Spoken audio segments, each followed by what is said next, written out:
Alors, mesdames, messieurs, merci de votre présence ce soir, vous êtes nombreux. C'est un soir un peu particulier pour nous, c'est le lancement officiel de notre campagne électorale. On aura besoin de beaucoup de monde, alors que vous soyez là en curieux ou en gens déjà convaincus, merci à vous, on aura besoin de ressources pour ces 5 mois à venir. Alors le groupe Europe Écologie Les Verts de Fontenay, dont je fais partie, a effectivement choisi d'unir ses forces à celles du groupe qui s'appelle les Ateliers Fontenaisiens, emmenés par Gilles Mergy, parce que nous partageons les orientations pour cette ville et parce que nous voulons nous donner toutes les chances de remporter cette élection municipale. Nous voulons remettre l'écologie, la justice sociale, la démocratie participative en tête des priorités pour cette ville. Ces notions sont pour nous indissociables et aujourd'hui, quand on regarde Laurent Vastel et ses adjoints, il nous semble plus préoccupé par le relooking et l'esthétique urbaine du centre-ville, alors que l'urgence écologique et sociale est présente maintenant. Je pense que vous l'aurez compris, nous ne sommes pas satisfaits du bilan de l'équipe en place. Alors quelques mots là-dessus. Sur le réchauffement climatique, Laurent Vastel n'en parle jamais. C'est une question qui lui semble complètement étrangère. Il lui arrive même de relayer des tweets de journalistes climato-sceptiques. Une de ses adjointes dénigre publiquement Greta Thunberg, cette jeune militante suédoise du climat. Nous croyons en la science et nous pensons que le réchauffement climatique est une menace telle qu'elle nécessite que tout le monde y prenne sa part, y compris la ville de Fontenay-aux-Roses.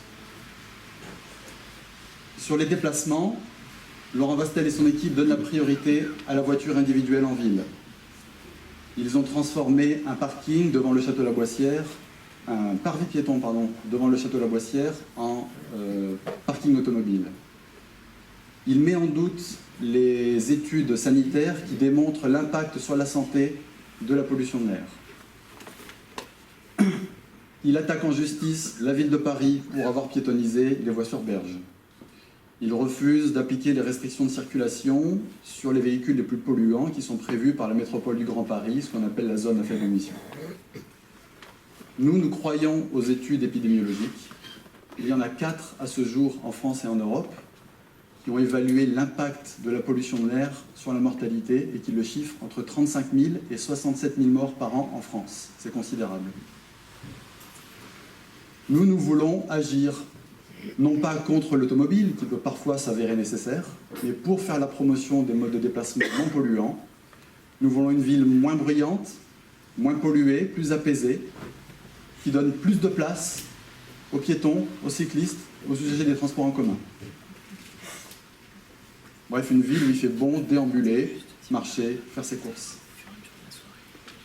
Sur l'urbanisme, Laurent Vastel et son adjoint Michel Faye ont construit un plan local d'urbanisme qui a ouvert la voie à la multiplication des projets de construction d'immeubles.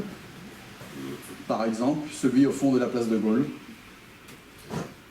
Nous voulons un urbanisme maîtrisé qui permette à la fois le renouvellement nécessaire de l'habitat, mais aussi la préservation de la nature en ville, sans densifier à outrance.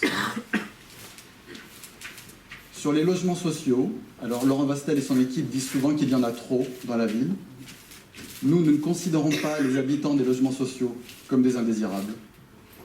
Nous défendons le droit à chacun de pouvoir vivre dignement dans cette ville, et donc, notamment, d'avoir accès à des logements plus abordables que ceux qui sont dans le marché libre.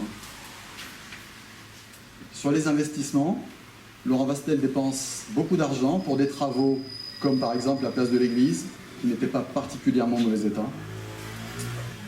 Il refait des routes sans prévoir la place pour les cyclistes, comme ici par exemple, ou la rue des Pierrelets. Il abat les arbres très facilement, et quand il les replante, il les remplace par des petits arbrisseaux de 2,50 m de haut. Nous voulons remettre les capacités d'investissement de la ville sur les priorités, c'est-à-dire la rénovation du patrimoine municipal qui vieillit, les écoles, les crèches, les gymnases, certaines rues à l'écart du centre-ville. Nous préférons un plan de rénovation énergétique des bâtiments municipaux plutôt que des fontaines ou des miroirs d'eau. Et pour ce qui est des arbres, nous voulons non seulement les préserver, mais même en planter plus, pour que Fontenay soit une ville arborée. Sur la gouvernance de la ville, Alors Laurent Vastel donne l'impression de diriger la ville seul et de ne pas prendre au sérieux l'envie des citoyens de partager aux grands projets. Nous défendrons la démocratie participative et une vraie participation des citoyens aux grands projets structurants de la ville. Un dernier point sur les cantines scolaires et la notion de repas bio. Quand on demande à Laurent Vastel en conseil municipal une question sur ce sujet, une petite phrase qui venait du fond du cœur, c'était « on s'en fout ». Moi, je pense que ces phrases, quand elles viennent spontanément, elles sont révélatrices de ce qu'il pense au plus profond de lui-même. Nous défendons l'agriculture biologique. Nous visons le 100% de bio dans les cantines scolaires, parce que c'est bon pour l'environnement et parce que c'est ce que nous voulons pour nos enfants. Alors, depuis quelque temps, Laurent Vastel a teinté un peu son discours en vert, et en particulier depuis les dernières élections européennes. Il parle du bio dans les cantines, récemment, je l'ai vu dans un article. Il ne dit plus qu'il s'en fout. Il a lancé une concertation sur la mobilité, après n'avoir rien fait sur ce sujet pendant 5 ans. Mais je crois qu'en matière d'écologie, il faudra dans cette campagne se méfier de ceux qui se disent croyants, mais qui ne sont pas pratiquants. Enfin, il y a d'autres candidats pressentis pour cette élection. Il y a notamment l'ancien maire Pascal Buchet, qui semble défendre avec force l'idée de son retour au premier plan. Nous ne voulons pas du retour au passé. Nous proposons un autre maire, un nouveau maire, Gilles Mergy, et une nouvelle équipe qui mélange des candidats nouveaux et des élus expérimentés.